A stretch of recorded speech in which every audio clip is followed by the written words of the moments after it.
Angela.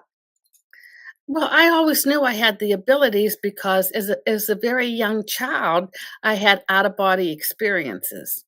I mean, I'm Wow. not, it was before I was 6 years old. I mean, I can remember going out of body. Now, as I got a little bit older, I can remember having certain dreams that I would Mhm. tell my mother about, and then she would kind of watch, she would listen to me. So we would kind of watch to see if they would come true. But I felt like I had this ability. I know I had it when I was very young. Now, because of the ability, I was very interested in I always was interested in the field. I'd like to explore it. I can remember being a teenager and reading about ESP experiments done by a man by the Wow. name of Harold Sherman, who was a pilot, and he was exploring the Antarctic, and he was making airplane trips over the Arctic, and he was always afraid that if something were to happen, and he would get in a plane wreck, and if his equipment didn't work, he was doing ESP tests with the person on the ground to find out if they could pick up if he was in danger or not. So he would come back from a trip, and then he would talk to the gentleman or who he was working with, and they would say, "Well, I got this at this time and this," so they could compare. I can remember reading all of that. I can remember just being interested in it because I knew that certain things had happened to me.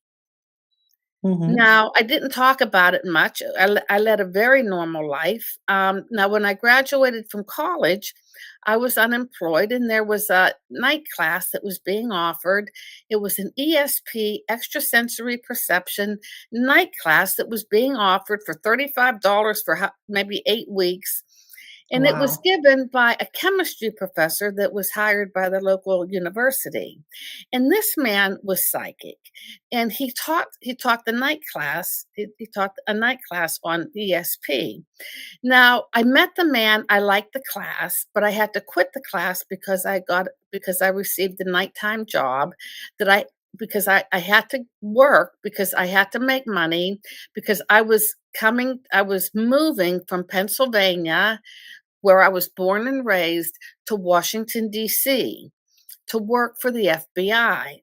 So I quit the ESP class and went to work. And then eventually, about a couple of months later, I came to work for the FBI. When I started to work for the FBI, the pay was low.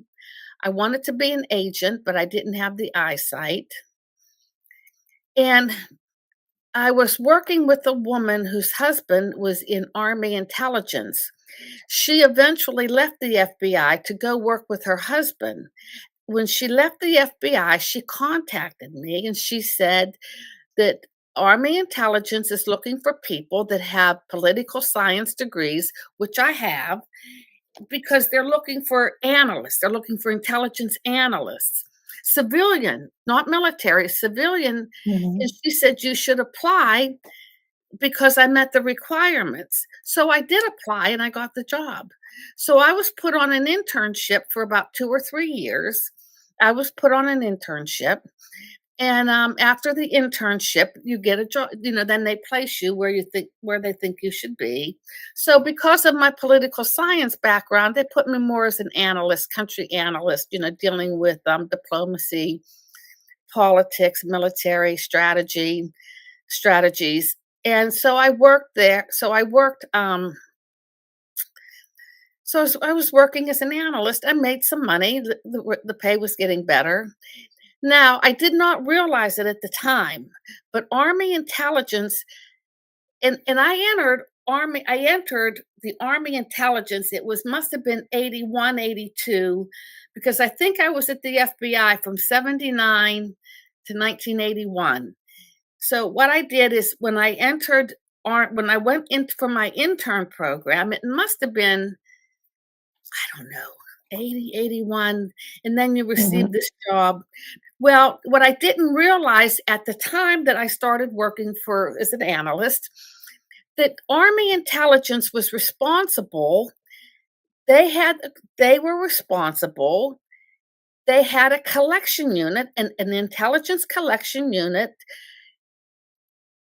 located at Fort Meade, Maryland, which was in a very private off location of people of psychics that was collecting. They called themselves remote viewers, and they were collecting information for the intelligence community. Now, I did not know that because that program at that time was considered a special access program, meaning if I did not have a need to know that that program existed, I was not going to know that it existed. Okay.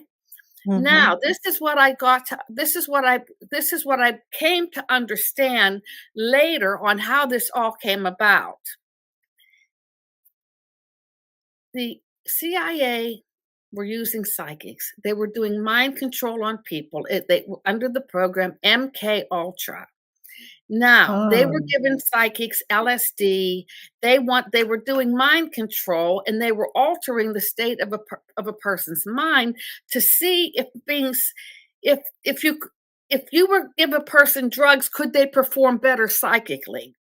Well, apparently, I think one or two people, I think, committed suicide.